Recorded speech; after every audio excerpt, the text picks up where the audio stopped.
Samsung Galaxy S22 আর হচ্ছে iPhone 11 pro এই দুইটা ফোনই কিন্তু এখন ইউজড মার্কেটে একটা সিমিলার প্রাইস রেঞ্জে পাওয়া যাচ্ছে, যার কারণে আপনাদের থেকে প্রচুর কমেন্ট পাচ্ছিলাম যে এই দুইটা ফোনের সাইড বাই সাইড একটা কম্পারিজন করার জন্য। কারণ লাস্টে যে কম্পারিজনগুলো আমি পাবলিশ করেছি সবগুলো থেকে খুবই ভালো রেসপন্স পাচ্ছিলাম আপনাদের থেকে, এবং আপনারা এইটারও একটা কম্পারিজন চাচ্ছিলেন। গত কিছুদিন ধরে আমি এই দুইটা ডিভাইসকেই সাইড বাই সাইড ইউজ করতেছি। আমি আমার ইউজার এক্সপিরিয়েন্স আপনাদের সাথে শেয়ার করবো, এবং আপনার অ্যারাউন্ড 35,000 টাকা প্রাইস রেঞ্জে আসলে S22 এইটা কেনা উচিত নাকি আইফোন 11 প্রো এই ফোনটা কেনা উচিত এই 2025 সালের মাঝামাঝি সময় এসে, সেটা তো অবশ্যই জানতে পারবেন। তার আগে স্পেশাল থ্যাঙ্কস দিতে হয় গ্যাজেটম্যানকে আমাদেরকে এই দুইটা ডিভাইস দিয়ে হেল্প করার জন্য।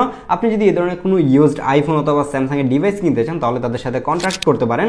তাদের ফিজিক্যাল শপ রয়েছে যমুনা ফিউচার পার্কে, তাছাড়াও বাংলাদেশের যে কোনো জায়গা থেকে কিন্তু আপনি চাইলে কুরিয়ারের মাধ্যমে তাদের কাছ থেকে প্রোডাক্ট পারচেজ করতে পারেন। তাদের ব্যাপারে সকল কিছু ডিটেল আমি ডেসক্রিপশন বক্সে দিয়ে রাখবো, অবশ্যই চেক করে আসবেন। শুরুতে যদি দুইটা ডিজাইন দেখেন তাহলে দুইটা ডিজাইন একদমই ভিন্ন রকম। হ্যাঁ, আইফোনের সিগনেচার ডিজাইন এটা এখনো চলতেছে 16 প্রো ম্যাক্স এর মধ্যেও সেম ডিজাইন, যার কারণে আইফোনের ডিজাইন নিয়ে নতুন করে বলার কিছু নাই। কিন্তু S22 যেটা রয়েছে এটা কিন্তু এখন আর স্যামসাং এই ডিজাইন ক্যারি করতেছে না। এখন তারা হচ্ছে যে এই ক্যামেরা বাম্প ওঠায় দিয়ে জাস্ট লেন্সগুলো বসায় রাখছে।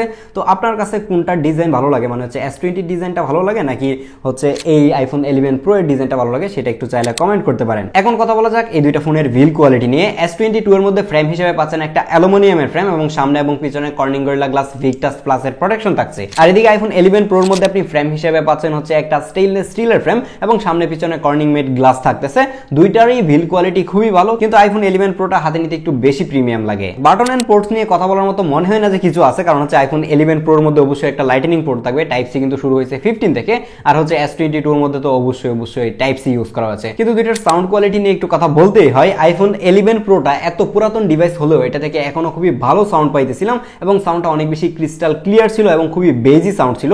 S22 এর সাউন্ডও ভালো এবং খুবই লাউড, কিন্তু আইফোনের মতো এত বেশি বেস ছিল না S22 এর সাউন্ডের মধ্যে। দেন যদি এই দুইটা ফোনের সামনের দিকে আসেন তাহলে আপনি S22 এর মধ্যে ডিসপ্লে হিসেবে পাচ্ছেন 6.1 ইঞ্চি ডাইনামিক অ্যামোলেড 2X ডিসপ্লে, যেখানে 120 হার্জের হাই রিফ্রেশ রেট পাচ্ছেন। HDR10+ এর সাপোর্ট তো থাকছেই, আর এটার পিক ব্রাইটনেস 1300 নিটস, যার কারণে ডিরেক্ট সানলাইটে গিয়ে ইউজ করতে কোনো অবস্থাতেই প্যারা হয় না। এদিকে আইফোন 11 প্রোতে ডিসপ্লে হিসেবে থাকছে 5.8 inch super retina XDR OLED display, যেখানে HDR10 এর সাপোর্ট পাচ্ছেন। ডলবি ভিশন তো অবশ্যই অ্যাপেলের ডিভাইসে থাকবে, এবং এটার পিক ব্রাইটনেস 1200 নিটস। দুইটাকেই আমি ডিরেক্ট সানলাইটে ইউজ করে দেখছি।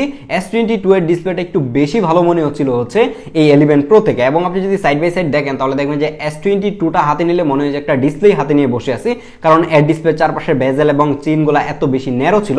আর এদিকে 11 প্রো এর বেজেলগুলো অনেক বেশি মোটা মোটা, তার উপরে সামনের দিকে এত বড় নচ দেখতে খুবই বিশ্রী লাগে, যার কারণে ডিসপ্লের মামলায় অবশ্যই হচ্ছে S22টাই এগিয়ে থাকবে। কিন্তু এই জায়গায় এত খুশি হওয়ার কিছু নাই। S22 এর মধ্যে কিন্তু এখন গণহারে গ্রিন লাইন পড়তেছে। মানুষ কেনার পরে দেখা যায় যে 2 মাসও ইউজ করতে পারে না, গ্রিন লাইন পড়ে যায়। সেদিকে কিন্তু আইফোন 11 প্রো এর মধ্যে এখন পর্যন্ত গ্রিন লাইন নামক কোনো কিছুর কিন্তু দেখা খুঁজে পাওয়া যায় না। তো আপনি এখন ডিসাইড করতে পারেন যে আসলে আপনি কোনটা নেবেন। S22 এর মধ্যে কিন্তু গ্রিন লাইন পড়ে, আবারও বলে দিলাম। এখন কথা বলা যাক এই দুইটা ফোনের পারফরমেন্স নিয়ে। আপনি যদি আইফোনের দিকে আসেন তাহলে এই ফোনটা 2019 সালে রিলিজ হয়, আর হচ্ছে S22টা 2022 সালে রিলিজ হয়। তার মানে হচ্ছে একটা 3 বছরের গ্যাপ আছে। S22টা কিন্তু দুইটা ভেরিয়েন্টে পাওয়া যায়, একটা হচ্ছে স্ন্যাপড্রাগন ভেরিয়েন্ট আর একটা হচ্ছে এক্সিনোস ভেরিয়েন্ট। আপনারা সবাই জানেন যে স্ন্যাপড্রাগন কিন্তু সবসময় এক্সিনোস থেকে বেটার হয়ে থাকে। আমার হাতে যে ডিভাইসটা রয়েছে এটা হচ্ছে একটা স্ন্যাপড্রাগন ভেরিয়েন্ট, এবং এটার মধ্যে স্ন্যাপড্রাগন 8 Gen 1 যে চিপটা আছে সেটা ইউজ করা হয়েছে, এবং স্টিল নাও এই চিপটা খুবই ভালো পারফর্ম করতেছে। এটা ইউজ করতে গিয়ে আমি এখন পর্যন্ত একবারও ল্যাগ হ্যাংয়ের দেখা পাই নাই। অ্যাপ ওপেনিং থেকে ক্লোজিং খুবই স্মুথলি করা যায়, কোনো অবস্থাতে স্টার্টারিংও দেখি নাই। আর One UI এর এক্সপিরিয়েন্সটা তো ছিল অন্য লেভেলের। S22 যারা কিনবেন তারা কিন্তু খুব শীঘ্রই One UI 7 যেটা রয়েছে সেটার আপডেট পেয়ে যাবেন। অলরেডি কিন্তু তারা আপডেট দেওয়া শুরু করেছে। তো এদিকেও কিন্তু আপনি একটা নতুন সফটওয়্যার এক্সপিরিয়েন্স আপনি এটাতে পাবেন। আর আইফোন 11 প্রোতে অ্যাপেল 2019 সালেই কিন্তু এসওসি হিসেবে ইউজ করেছিল অ্যাপেলের বায়োনিক A13 যে চিপটা আছে সেইটা, এবং এইটা এখন পর্যন্ত খুবই ভালো পারফর্ম করতেছে। 6 বছর পুরাতন ফোন হলেও এটার মধ্যে আমি একবারও ল্যাগ হ্যাং দেখি নাই। অ্যাপ ওপেনিং থেকে ক্লোজিং খুবই স্মুথলি হইতেছিল, কিন্তু দেখা যায় যে অনেকগুলো অ্যাপ যখন একই সাথে রান করা যায় তখন দেখা যায় যে লাস্টে যে অ্যাপগুলো থাকে সেগুলোর ডাটা একটু কিল করে দিচ্ছে। কিছু কিছু ক্ষেত্রে হয়, কিছু কিছু ক্ষেত্রে হয় না। তো সেই জায়গায় 6 বছর পুরাতন একটা ফোন হিসেবে এখনো যে পারফরমেন্স অফার করতেছে কিংবা ডেলিভার করতেছে এটা ভালো লাগার মতোই একটা ব্যাপার। দেখা যায় যে অ্যান্ড্রয়েড ফোন 6 বছর গেলে একটা ফ্ল্যাগশিপ ফোন হলেও সেটার পারফরমেন্স নিয়ে সন্তুষ্ট থাকা যায় না, দেখা যায় যে ল্যাগ হ্যাং শুরু হয়ে যায়। কিন্তু অ্যাপেলের বেলায় এই ব্যাপারটা এখনো দেখা যায় না। আর এটা কিন্তু এখন iOS 18 এ রান করতেছে। এটার মধ্যে মেবি এটার মধ্যে আপনি আরো iOS 2বার আপডেট পেতে পারেন, তার মানে হচ্ছে 20 পর্যন্ত হয়তো বা পেতে পারেন, আমি এখনো কনফার্ম না। দেন কথা বলা যাক মোস্ট ইম্পর্টেন্ট পার্ট, সেটা হচ্ছে ক্যামেরা। হ্যাঁ, ম্যাক্সিমাম মানুষজনই হয়তো বা এই ভিডিওটা ক্যামেরার জন্যই দেখতেছেন, আবার কিছু কিছু চালাক মানুষজন ক্যামেরার জন্য এই জায়গায় হয়তো স্কিপ করে চলে চলে আসছেন। এনিওয়ে দুইটা ফোনের ব্যাক সাইডে তিনটা ক্যামেরা ইউজ করা হয়েছে। S22 এর মেইন লেন্স হিসেবে থাকছে একটা 50 মেগাপিক্সেলের ক্যামেরা, তার পাশে একটা 3x টেলিফোটো লেন্স থাকছে যেটা 10 মেগাপিক্সেলের এবং 12 মেগাপিক্সেলের একটা আলট্রা ওয়াইড ক্যামেরা। আর এদিকে 11 প্রোতে তিনটা ক্যামেরাই কিন্তু 12 মেগাপিক্সেলের এবং এই যে ফ্রন্ট ক্যামেরাটা রয়েছে সেটাও 12 মেগাপিক্সেলের। দুইটা মেইন লেন্সের ছবি যদি আপনি সাইড বাই সাইড দেখেন তাহলে দুইটাই আপনার কাছে খুবই ভালো লাগবে, কিন্তু যদি আপনি জুম করেন তাহলেই কিন্তু গেমটা চেঞ্জ হয়ে যায়। দেখা যায় যে আইফোন 11 প্রোতে ডিটেল অনেকটাই কমে গেছে, এতটাও শার্প ছবি দিতে পারতেছে না। আর এদিকে S22 এর মধ্যে খুবই ভালো ডিটেল থাকে এবং শার্পনেসও কিন্তু অনেক বেশি থাকে হচ্ছে 11 প্রো থেকে। এবং ডাইনামিক রেঞ্জও দেখলাম যে 11 প্রো থেকে কিন্তু এই S22 এর ডাইনামিক রেঞ্জটা অনেক বেশি ভালো কন্ট্রোল করতে পারে। এক্সপোজার কন্ট্রোল করতে গেলেও দেখা যায় যে S22 টাই বেটার পারফর্ম করতেছিল, কিন্তু যখন আলট্রা ওয়াইড ক্যামেরাতে যাওয়া যায় তখন কিন্তু গেমটা আরেকবার চেঞ্জ হয়ে যায় এবং তখন দেখা যায় যে এই 11 প্রো এর ডিটেলটা বেশি হয়ে গেছে এবং শার্পনেসটা বেশি দেখাচ্ছে। হ্যাঁ, S22 এর আলট্রা ওয়াইড লেন্সটাও ভালো, বাট 11 প্রো এর সাথে যখন সাইড বাই সাইড কম্পেয়ার করা যায় তখন দেখা যায় যে স্লাইটলি বেটার পারফর্ম করতেছে হচ্ছে এই 11 প্রোটা। এখন যদি টেলিফোটো লেন্সের দিকে আসি, বাই দ্য ওয়ে এটাই তো বলা হলো না, আইফোন 11 প্রোর মধ্যে কিন্তু আপনি 2x টেলিফোটো লেন্স পাচ্ছেন, আর হচ্ছে S22 তে কিন্তু 3x লেন্স ইউজ করা হয়েছে। 3x লেন্সটা কিন্তু অবশ্যই ভালো, অনেক দূর থেকে আপনি মানে জুম করে ছবি তুলতে পারবেন। এটাকে আপনি ডিজিটালি 30x পর্যন্ত জুম করতে পারবেন, যেটা দিয়ে আপনি চাঁদের ছবিও মাঝে মাঝে তুলতে পারবেন। তো সেই জায়গায় দেখলাম যে টেলিফোটো লেন্সের দিক দিয়ে S22টা অনেক ভালো পারফর্ম করতেছে।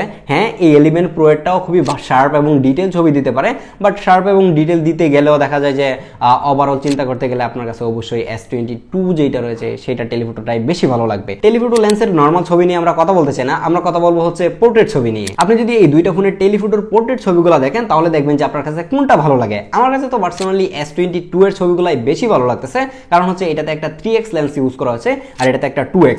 এই ফোনটা 6 বছর পুরাতন, কিন্তু 6 বছর পুরাতন হিসেবেও এখনো যে এত ভালো কালার এবং শার্প ছবি দিতে পারতেছে, এইচডি টেক যে এত ভালো করতে পারতেছে, এটাই অনেক বড় ব্যাপার। আর হচ্ছে স্যামসাংটা দিয়ে যখন আপনি ছবি তুলবেন, ছবি তোলার পরে দেখা যায় যে একটা লম্বা সময় নিয়ে প্রসেস করে, যেটা খুবই বিরক্তিকর ছিল। আর হচ্ছে এদিকে আইফোনটা কিন্তু ইনস্ট্যান্ট ছবি তোলা এবং প্রসেসিং টাইম কিন্তু খুব একটা নেয় না, একদমই ইনস্ট্যান্ট আপনি কিন্তু আউটপুট পেয়ে যান।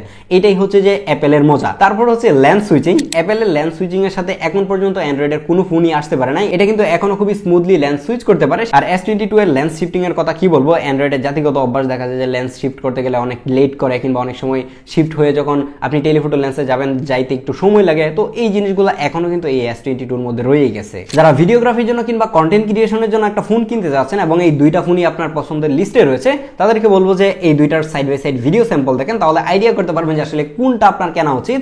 বাই দ্য ওয়ে একটা বিষয় বলতে একদমই ভুলে গেলাম, সেটা হচ্ছে যে আপনি যখন আইফোন 11 প্রোটা কিনবেন, যখন ভিভিড মুড ইউজ করবেন, তখন দেখবেন যে আপনার কাছে কিন্তু S22টা আর ভালো লাগবে না, আপনার কাছে এই অ্যাপেলটাই ভালো লাগবে।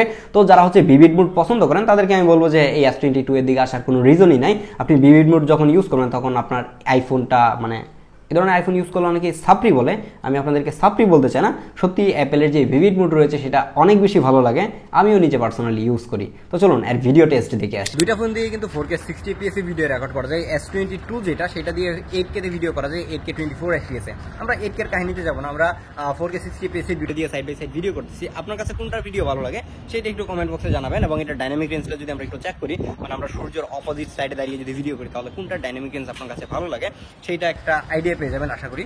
দুইটাকে সাইড বাই সাইড দেখে দেখেন যে আপনার কাছে কোনটা ভিডিও ভালো লাগে। এখন বলে নিচ্ছি যে আইফোনের মধ্যে কিন্তু আমি ন্যাচারাল মোড রাখতেছি এবং হচ্ছে স্যামসাং যেটা সেটার মধ্যে ন্যাচারাল মোড রাখতেছি। আইফোনে যখন ভিভিড মোড ইউজ করবেন তখন হয়তো বা দেখতে একটু বেশি সুন্দর লাগবে, কিংবা কালো মানুষকে দেখতে একটু বেশি ফর্সা লাগবে বা সুন্দর লাগে, যেটাই বলেন না কেন। আর এটা হচ্ছে S22 এর মধ্যে পোর্ট্রেট ভিডিও, যেরকম আইফোন 11 প্রো এর মধ্যে কোনো ধরনের পোর্ট্রেট কিংবা সিনেম্যাটিক ভিডিওর অপশন নাই, মানে হচ্ছে ব্যাকগ্রাউন্ড ব্লার করে কোনো অবস্থাতেই ভিডিও করতে পারবেন না। আর যদি S22টা আপনি কিনেন তাহলে এটা দিয়ে কিন্তু আপনি সিনেম্যাটিক মোডে ভিডিও করতে পারবেন, মানে হচ্ছে ব্যাকগ্রাউন্ড ব্লার করে ভিডিও করতে পারবেন। এবং এইটার ভিডিওর কোয়ালিটিও আমার কাছে অনেক বেশি ভালো হয়েছে, যদিও কিনা এটার মধ্যে কোনো অবস্থাতেই 4K সাপোর্ট নাই। 1080p হলেও এটার ভিডিও মোটামুটি ইউজফুল ছিল। যারা সোশ্যাল মিডিয়ার জন্য ভিডিও বানান তারা কিন্তু চাইলে এটা ইউজ করতে পারবেন, এবং আমার কাছে এটা ভালোই ইউজফুল মনে হয়েছে। যেরকম এটাতে যদি সিনেম্যাটিক মোড থাকতো তাহলে এটা আমি আপনাদেরকে ভিডিওর জন্য রিকমেন্ড করতাম। তারপরেও দেখলাম যে লেন্স সুইচিং কিংবা ফোকাসিং এর ক্ষেত্রে কিন্তু এই আইফোন 11টাই এগিয়ে থাকে। বাট ওভারঅল ভিডিওর কোয়ালিটির কথা চিন্তা করতে গেলে, কিংবা ইনস্ট্যান্ট ভিডিও করেন কিংবা সোশ্যাল মিডিয়ার জন্য যারা ভিডিও বানান, তাদেরকে আমি S22টাই সাজেস্ট করবো। এখন কথা বলা যাক দুইটার ব্যাটারি ব্যাকআপ নিয়ে। দুইটাই কিন্তু খুবই কম্প্যাক্ট পিচ্চি ফোন। হ্যাঁ, এটার মধ্যে 5.8 ইঞ্চি ডিসপ্লে, বুঝতেই পারতেছেন কি অবস্থা, যার কারণে দুইটা ফোন থেকে একটা ফোনের উপরও আমি ব্যাটারি ব্যাকআপ নিয়ে সন্তুষ্ট হতে পারি নাই। হ্যাঁ, দুইটা ফোনের মধ্যে যদি সাইড বাই সাইড কম্পেয়ার করি তাহলে S22 যেটা রয়েছে এটার ব্যাটারি ব্যাকআপটা স্লাইটলি বেটার দিচ্ছিল হচ্ছে এই আইফোন থেকে, কারণ হচ্ছে আইফোনটা অনেক বেশি পুরাতন। এখনো যদি আপনি 11 প্রোটা কিনতে চান এবং আপনাকে কেউ যদি দেখায় 85% কিংবা 90% ব্যাটারি হেলথ, তাহলে ধরেই নেন যে এটার ব্যাটারি চেঞ্জ হয়েছে, না হলে আপনাকে বুস্ট করে দেওয়া হচ্ছে। তো এই জায়গায় ব্যাটারি ব্যাকআপ নিয়ে কোনো ফোনেই আপনি শান্তি পাবেন না, ব্যাটারি নিয়ে প্রচুর প্যারা খাবেন, যার কারণে অবশ্যই আপনাকে আপনাকে দুইটার মধ্যে যেটাই কিনেন না কেন পাওয়ার ব্যাংক ইউজ করতে হবে। তো এখন ফাইনালি কথা হচ্ছে যে 35,000 টাকা অ্যারাউন্ড প্রাইস রেঞ্জে আপনি এই দুইটা ফোনের মধ্যে কোনটা নেবেন। আপনার যদি মেইন প্রায়োরিটি হয়ে থাকে আপনি ভিডিও করবেন, তাহলে আমি বলবো যে আপনি চোখ বন্ধ করে 11 প্রো যেটা রয়েছে সেটা নিতে পারেন। আর যদি আপনার কাছে মনে হয় যে আপনি একটা অ্যান্ড্রয়েড ডিভাইসে থাকবেন, বেটার একটা ডিসপ্লে দরকার, খুবই ভালো ক্যামেরা দরকার, তাহলে S22টা নিতে পারেন। কিন্তু S22টা আমি রিকমেন্ড না করার কারণ হচ্ছে এটাতে প্রচুর পরিমাণে গ্রিন লাইন পড়ে। গ্রিন লাইনের ব্যাপারটা জেনে বুঝেও যদি আপনি S22টা নিতে চান তাহলে আপনি চাইলে একবার ট্রাই করতে পারেন। দেখা হচ্ছে পরবর্তী ভিডিওতে, এবং পরবর্তীতে কি নিয়ে কম্পারিজন দেখতে চান সেটাও চাইলে কমেন্ট করতে পারেন। আল্লাহ হাফেজ।